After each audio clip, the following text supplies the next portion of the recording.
Welcome to Where Parents Talk. My name is Lianne Castelino. Our guest today is a mindset and business coach for moms. Jenna Rykiel is also CEO of CBJ Coaching, a podcaster and a mom herself. She joins us today from Columbia, Maryland. Welcome and thank you for being here. Thank you so much for having me. I'm so excited. It is an exciting topic in the sense that you decided to leave the corporate world after many years and you decided to move off on your own, which a lot of moms may think about, dream about, but never actually have the wherewithal or the experience to know how to make it happen.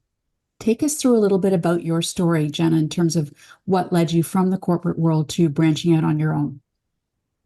Yeah, absolutely. Well, I think it starts with, there always kind of being this feeling that what I was doing was not necessarily what I was, and I won't say meant to be doing, but it didn't feel completely aligned. So, I had my master's in counseling psychology, and then I got into corporate sales because I had to pay the bills.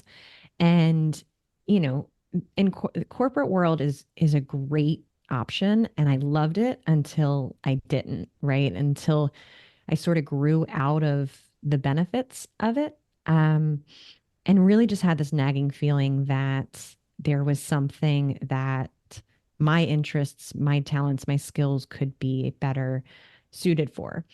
And then, of course, with having the you know wanting to start a family, and you think about the corporate world in general and how it's not really designed for school let out time and not really designed for daycares. And so, really wanting to make the move to shift my lifestyle before starting a family.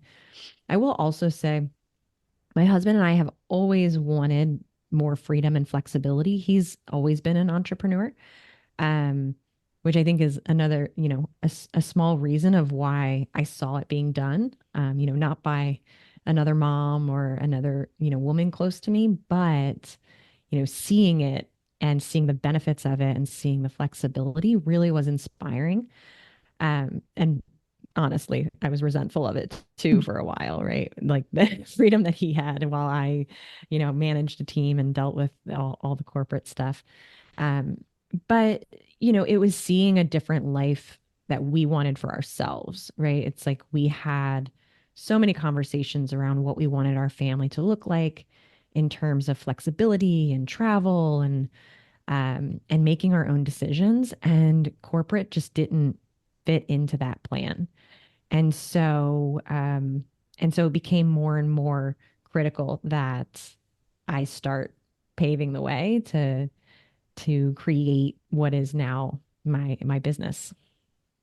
So, the pandemic in your story was quite a moment in terms of your epiphany, in terms of making that switch. Can you take us through what specifically happened during that unprecedented time that inspired you to take action?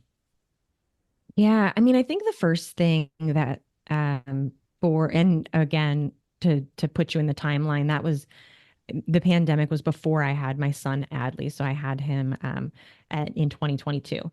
But so for anybody who wasn't a mom at that time, you had more time to think, right? It's like you weren't commuting, you weren't going to restaurants, you weren't seeing friends. And so there was so much time to really sit and have conversations at home with my partner about what the future looked like. So that was the first thing it did. It gave us space to really think about what we were doing and how we wanted it to look different, specifically me.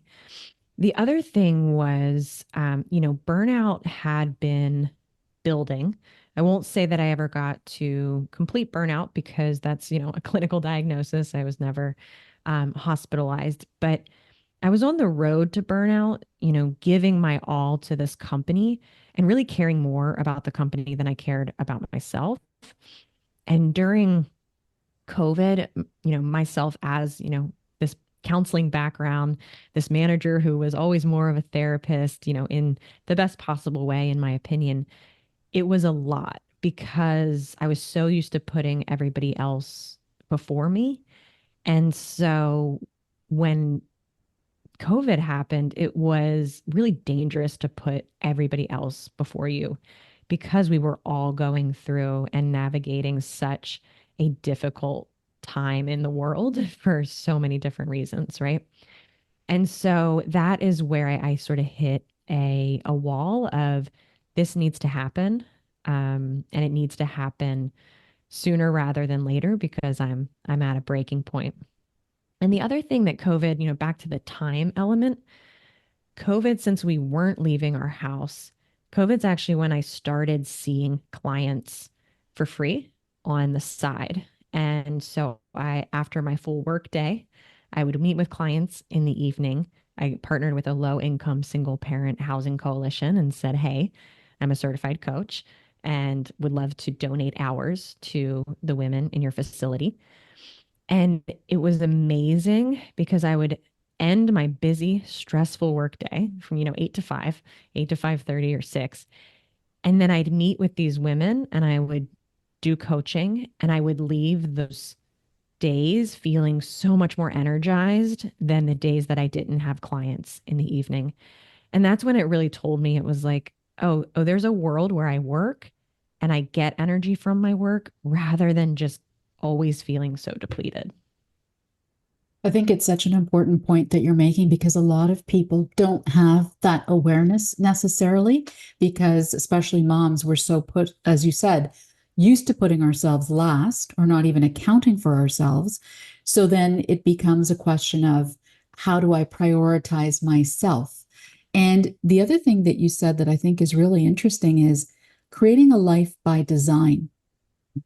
When you think about, when you started to think about becoming an entrepreneur, what gave you the belief outside of, having your partner and seeing that experience, but what gave you the belief that you could be successful going off on your own? Gosh, it's such a good question because sometimes I think that ebbs and flows no matter where you're at in your business. Yeah. Right? I think that, belief in ourselves is all that we really need to take action. But I also think we can take action even when we don't necessarily think it's going to work. We have this part of our brain that wants to protect us and wants to hold us back and keep us safe and keep us comfortable. And, sometimes, well, oftentimes we all know our brain, right? Oftentimes that holds us back.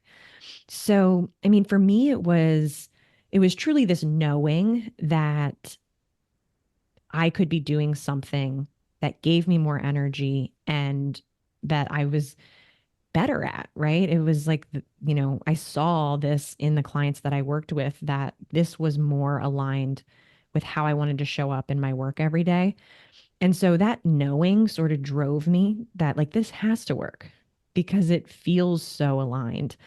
But not everyone has that. And I don't think you need that in order to really put action into place and start building the business or start, putting together building blocks.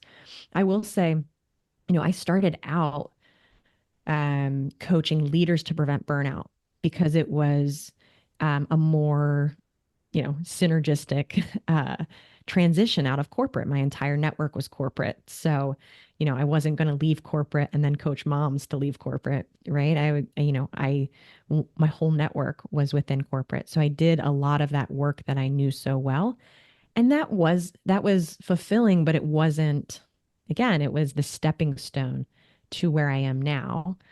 And sometimes it's more about continuing to take just one step with when you're feeling afraid, when you don't necessarily believe 100% that it's going to work. I do think that doing thought work and, really allowing yourself to go with what if this does work, right? We all know how to do what if this fails. We Mhm. all are pros at that. That comes natural.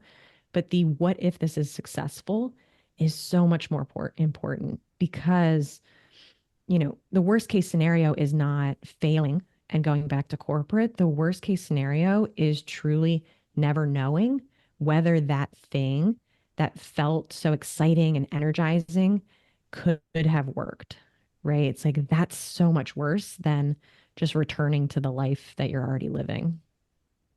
So, what then was the tipping point for you that took it from thoughts to actual action to leave your corporate job to start up CBJ coaching? Honestly, I hired a career coach.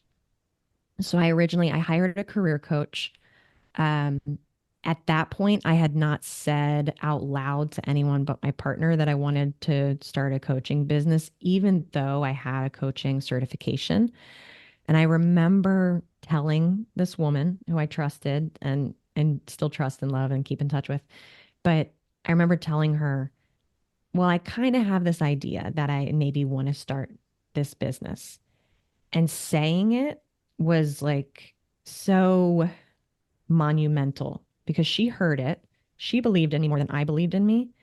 And then there was no taking it back, right? She was like, oh, of course, yes, we will do this. Let's start here and let's, one step at a time, right? I think at the time it was like, let's update your LinkedIn profile and then let's reach out to this, organization to see if you can do free coaching. And so I think having that person, and of course my partner, has always been supportive, but it was this person outside of him to really see potential in me and really not let me kind of just hide after, saying this big idea that I had.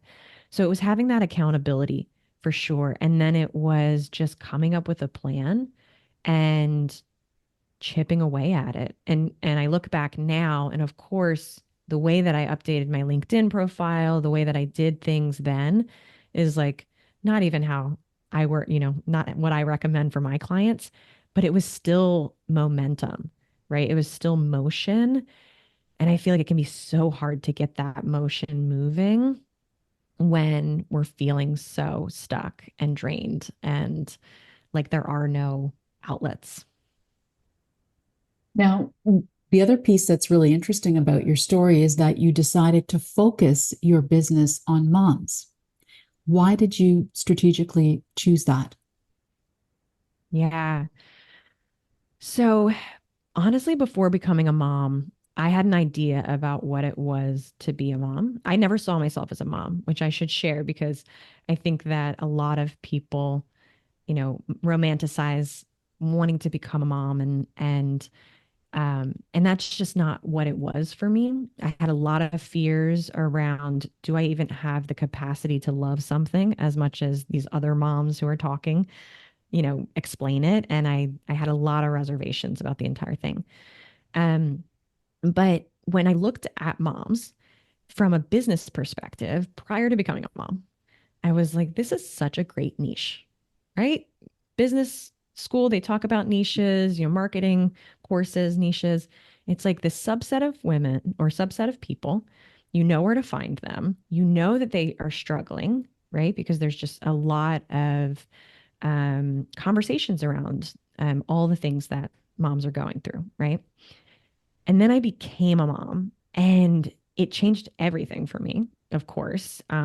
Changed my entire identity in such a positive way, showed me so much that I was capable of in terms of love and patience and all these things. And then I had this new appreciation for this group of people that I wanted to help. Right before it was like, oh, I hear moms complaining all the time, like, and I know how to coach on burnout. I can help moms take care of themselves, right? And then when I became a mom, I was like, moms are like the most amazing humans, like in the world, right? It's like we grow humans we give birth to humans and we keep them, we sustain them, right? And it's beyond that, like, everything that we do for the world and the way that we see the world and what we can contribute from everything that we are just so observant of and selfless. So then it became then it became this like mission, right? That I not only want moms to tap into what they're capable of, create a life that they love. But also, I mean, moms have so much to offer the world. And so I think like we definitely, in my opinion, need more mom entrepreneurs. And I actually just released a podcast episode this week that's all about why moms make great entrepreneurs. And part of it is because we see problems differently, right? Like we see gaps in society. And we've seen over the course of, the last decade or so, so many amazing products, so many amazing solutions come out because more moms are becoming entrepreneurs, right? So it now I'm just inspired to be a part of the conversation of helping moms really step into what they're capable of. Um, and I'm, glad that it shifted from this, business. This is just good business to like, oh my gosh, how can I be a part of this amazing transition that moms are having? So, in the time that you've been running your business, CBJ Coaching, what would you say are some of the trends or common stories that you hear among the moms that you meet with respect to, taking that step to be an entrepreneur or getting out of where they currently are? Yeah. So, I mean, the biggest thing or the first thing that comes to mind are the challenges, right? I hear constantly about the challenges. The number one thing is not seeing themselves as entrepreneurs. And, truthfully, I don't think that you um entrepreneur is such a unique word, right? We have such an idea of who is an entrepreneur. And I do think that it takes time to really break that apart and to step into that for yourself, decide what it means for yourself, because you can do that. And then, align it with who you are, right? And start seeing yourself differently. The other big thing is, not having enough time or energy. There's so much on our plates. And one thing I love to talk to moms about is my experience, and it's similar for so many others, is like when it's not just adding something to our plate, it's actually making our plate bigger, right? It's like when we add in this business and working on the business, maybe as a side business first, we get energy from doing something like that. So even though we feel like we don't have any energy to give, the focusing on this thing that's just ours that energizes us really does make that plate a little bit bigger. The other thing is not having support in whatever way, shape, or form, whether that's financial or partner support or, you know, friends or family, right? There's some obstacles that come up there.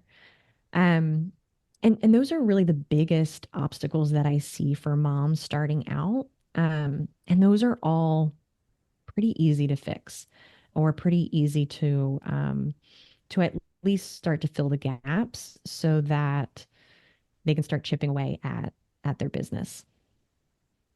So, you are both a mindset coach and a business coach. Take us through how important or what role mindset plays in how you support your customers and clients as a starting point for that relationship that you'll have with them. Yeah, absolutely. Well, the secret is that I talk about the business stuff a lot because it's sexy, but the business strategies will not do anything for anyone if the mindset piece isn't there. Because you can have the most amazing plan laid out. And I, do that with clients. We have time, we strategically create time in their schedule. There's a whole time management tool I teach. They find time to do these things. We have a plan, 30, 60, 90 days, what they're doing each week. And I always say that a plan is always, or what is the quote? It's everyone has a plan until they get punched in the face, right? The Mike Tyson quote. And it really is like life constantly is throwing punches. And the punches could be as simple as somebody saying no, or getting 0 likes on a post, or, you know, the kids being sick one week that you had something important scheduled, right? It's these punches are constant. And without proper mindset work and being able to continue to see yourself as an entrepreneur, see yourself as, you know, being able to not make it mean anything about you when these things happen or when these failures happen is so critical. So I always start, I always say I bring people in with the sexy business stuff, all the tools I'm going to teach, all the skills, this beautiful business that you'll have at the end, your first client. But then once they're through the door, admittedly, we work on mindset as the first piece. And there's a tool I teach that allows you to really look at your thoughts as stories that you are constantly crafting about any given circumstance. And it allows you to see exactly how those stories are leading to the current results that you have. In the case of my clients, when they come to me, they don't have a business, right? So that's the easiest result we can pull from. They don't have a business. Their current thoughts are definitely aiding in that happening. And we want the results of them having a business. So we use this tool to work through where their thoughts are now, how they see themselves in all aspects of life, really, and then what they need to be thinking, and how they need to be seeing themselves in their story in order to create the results that they want. Um, and that's why also I love what I do, because again, the business is sexy. The designing a life we love with a business is sexy.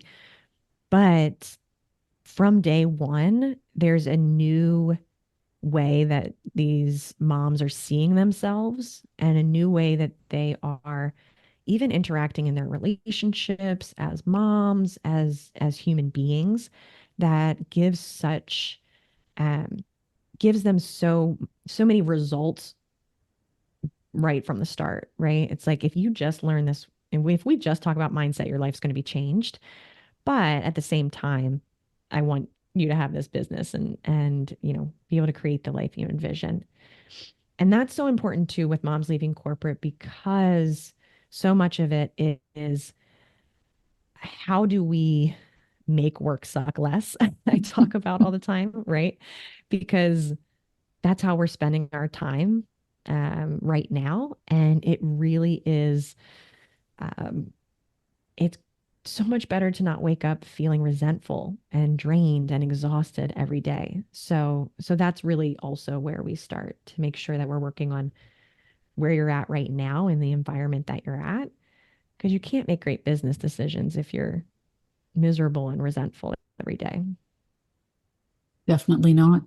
Is there a starting point that you think a mother considering becoming an entrepreneur should have some foundational criteria in their toolkit that's going to help them along the way? We talked about mindset and how you can be coached on that, but are there any other characteristics that you would think or suggest would be part of that?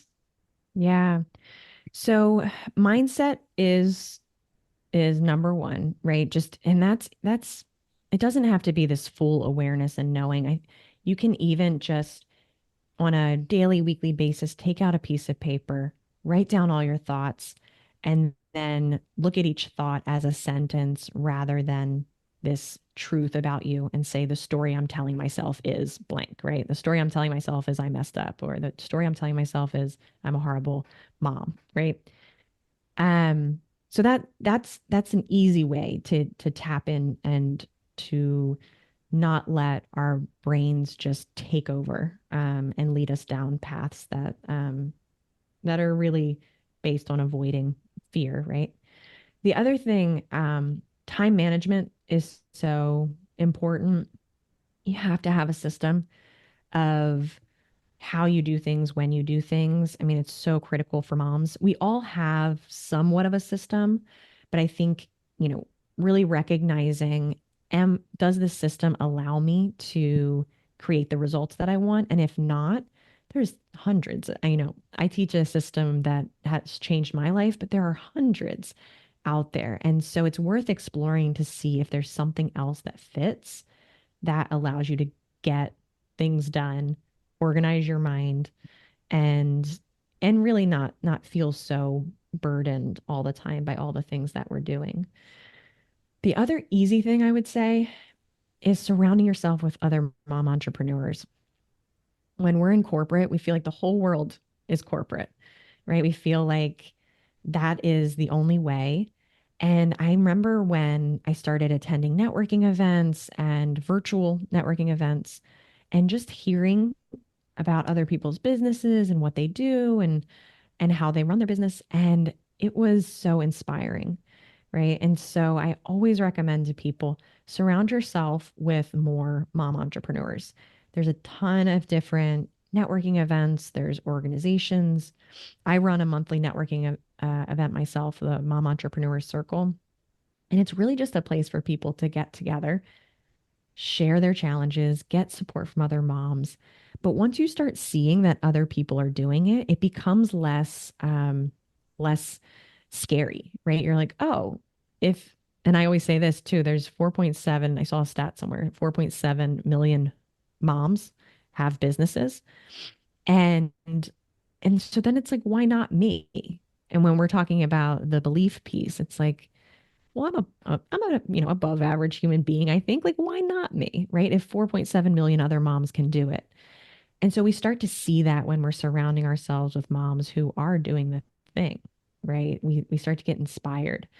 So I would say that that's another huge easy piece, right? You just go to those and you just listen and feel inspired, and it really does help um, with the inspiration piece, because I think we can all do it, right? There's not necessarily a type of person who can and can't. I think it all has to do with just the momentum and inspiration that we feel to make it happen. Absolutely. Now, a pitfall or an obstacle, let's say, for many people considering this type of career change is weighing the risk with the reward, right? So the balance or the steadiness of a paycheck coming in every 2 weeks versus, going out there and not knowing when you're going to get paid, and it's anything but steady.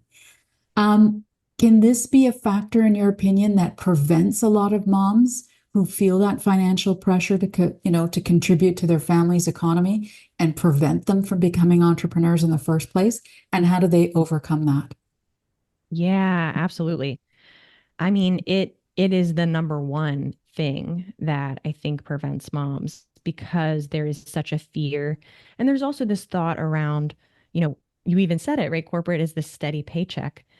But it's almost um a false sense of safety that we have in corporate, right? We do get the steady paycheck, but our decisions aren't ours, right? And we see that so frequently, unfortunately, especially in this day and age with layoffs. That's a perfect example.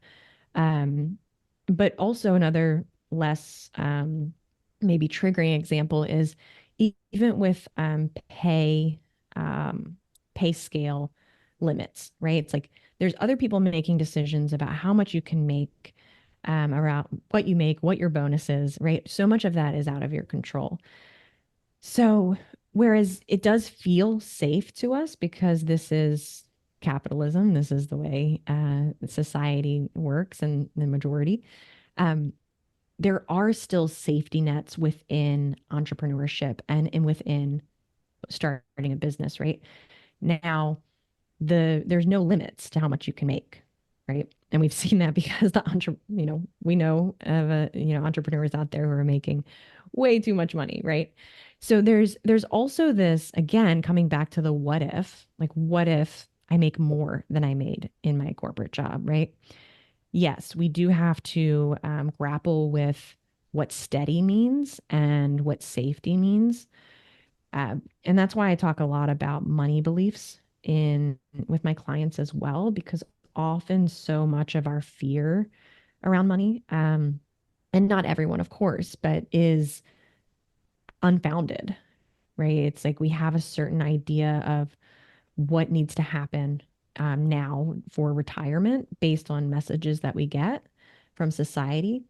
But there's also this world where, if we sort of cut back on some of the things that are um, building that safety net in the future to really set the foundation and grow our business, then our business gets to a point by retirement where, we're not really working and the business is bringing in money, right? Like those sort of scenarios are very reasonable and very real.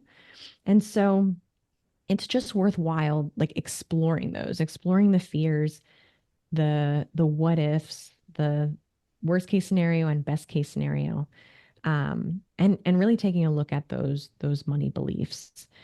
I would also say that, one thing I've talked about before is, yeah, corporate salaries, and the majority of the women I work with are six-figure salary earners, leaders in their corporate jobs. Um, they're they're big salaries, right? They're cushy salaries, and a lot of that I think is making up for some of the elements of corporate that are soul sucking, right? So if we talk about, you know, dollar for dollar, of course, yes, you might be leaving some on the table by leaving corporate, but what are you gaining in terms of being able to be there, to finally take care of yourself, to go to a midday yoga class, to pick up your kids at 3 without having to ask permission ever again. My husband and I earlier this year spent a month in Argentina, which was an amazing, we worked and, we had, our businesses going, but it was we didn't have to ask for permission for anyone. Right. And yes, there's maybe some financial salary that's given up, at the start of the business, but so much of what you gain is non-monetary, and I think that is the rich stuff of life. We're almost out of time, Jenna, but I did want to ask you, what would you say that you've learned about yourself as an entrepreneur? Oh my gosh. Um, I've learned that, I think I've learned that anything is possible, really, because I never saw myself as an entrepreneur. Um, I still don't see myself as an entrepreneur, even though support moms to help themselves see it. Um, and that's okay for me. It's like the typical entrepreneur in my head is my husband, right? In all of his characteristics, the way that he's, you know, um, risky, in the way that he's, spends money to make money and all this stuff. And I'm the opposite of him. And still it works. And still, I'm able to achieve amazing things. And so I think that's a beautiful thing, that there's no one way to do it.